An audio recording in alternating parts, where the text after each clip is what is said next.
The sad reality in sports is that you can't stay on top forever, well, unless you're Tom Brady, I guess. But for most pro athletes, the trajectory of their career usually goes the same way. They go from young and athletic to reaching their peak and then slowly start to lose production as their careers go on. And sadly, we see most of the greats have to retire because they clearly cannot compete at the same level they once did. But today we're going to be looking at NFL players that had great final seasons and rode off into the sunset on their own terms. Hopefully you guys enjoy, leave a like, it always helps out, and let's get into it. Number one is a guy who I remember being one of my favorite players when I first got into football, and that is Giants running back Tiki Barber. Barber played his final season in 2006 at the age of 31 and put up one of his best seasons ever. He averaged 5.1 yards per carry, 1,662 rushing yards, another 465 yards receiving, and 5 total touchdowns. Tiki always had a weird career. He started out with fumbling issues, and it took him 4 years to reach 1,000 yards in a season, and it took him until year 6 to put up elite numbers. He left pretty much at the peak of his prime in order to pursue a broadcasting career, but that did not go as planned. To make matters worse, the Giants, who Tiki spent 10 seasons with, went on to win the Super Bowl the season after he left. Tiki says he has no regrets and does have a successful career in sports radio, but it has to sting at least a little bit that he missed out on beating the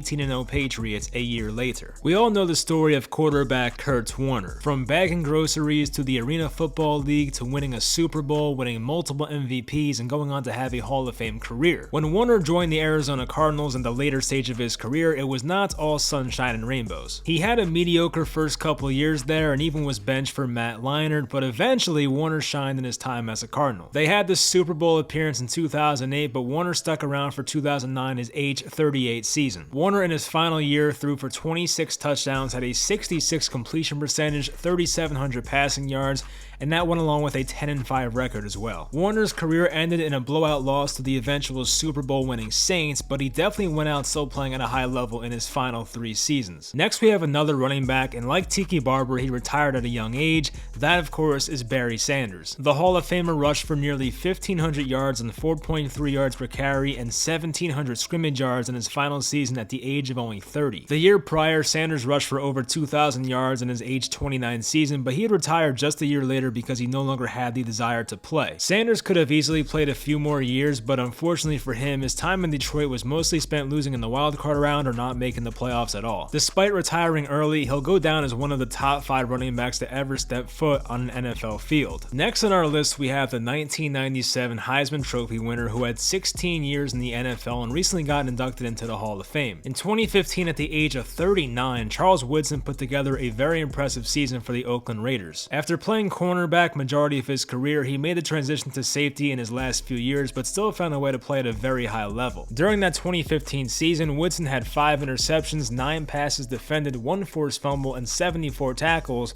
while playing in all 16 games. Although they missed the playoffs in each of his 3 seasons Woodson returned to Oakland, it was good to see him back where his career started. Next on our list is a guy who helped give me one of my favorite sports memories, and that is Michael Strahan. The crazy part is that Strahan nearly retired after the injury-riddled and disappointing 2006 season. He missed all of the 2007 training camp and preseason games, but he reported to the Giants days before the regular season started. In his age 36 season, which ended up being his final, Strahan recorded 9 sacks, 57 tackles, 19 quarterback hits, 14 tackles for loss, and a forced fumble. Strahan was able to ride off into the sunset as a Super Bowl champion after helping beat the Patriots in 2007. Strahan recorded a sack, 2 quarterback hits on Tom Brady, and 3 total tackles to help the Giants win their 3rd Super Bowl in franchise history. Marshall Yanda will probably never get the full recognition he deserves, having played guard his entire career basically, but the man was dominant up until the very end. Yanda played 13 seasons total, made the Pro Bowl 8 times, had 7 All-Pro seasons, and of course was a Super Bowl champion. During his final season in 2019, Yanda played 15 games plus the playoffs. He was a 2nd-team All-Pro, played nearly 1,000 snaps, only allowed 1 sack the entire year, and was dominant in run blocking as well. He was one of the many pieces to help Lamar Jackson win his 2019 MVP, but Yanda himself had a dominant 2019 season at right guard as a 35-year-old in his final season. The next name on our list had an early retirement at the age of 29, and no, it's not a running back again. This time we have Andrew Luck, the former #1 overall pick who played 6 seasons in the NFL. We didn't know it at the time, but 2018 would be the last time we'd see Andrew Luck play football. He ended that 2018 season with nearly 4,600 passing yards, threw for 39 touchdowns, a 67 completion percentage, and a 98 quarterback rating, rating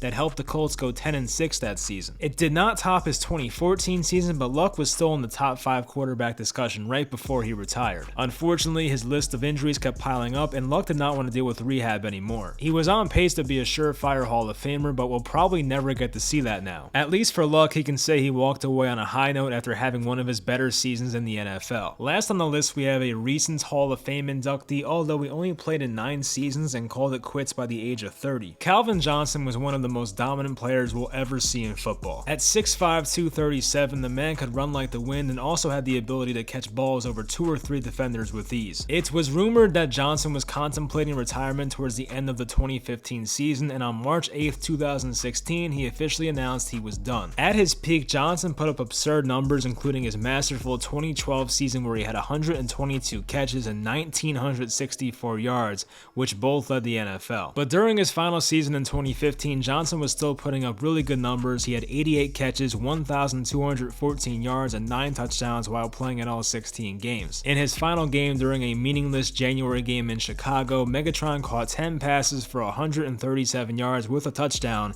in a Lions win. It's not the quote-unquote perfect way to end the career, but close to it. As someone who started watching football in the mid-2000s, I can honestly say Calvin Johnson is the best receiver I've seen in my lifetime. And that's over names like Randy Moss, AB, Julio, and many other greats, but Calvin was just different. That's going to do it for this list. Leave in the comments anyone you feel was left out. There's definitely plenty of others. Hopefully you guys enjoyed this video, and I'll talk to you guys next time.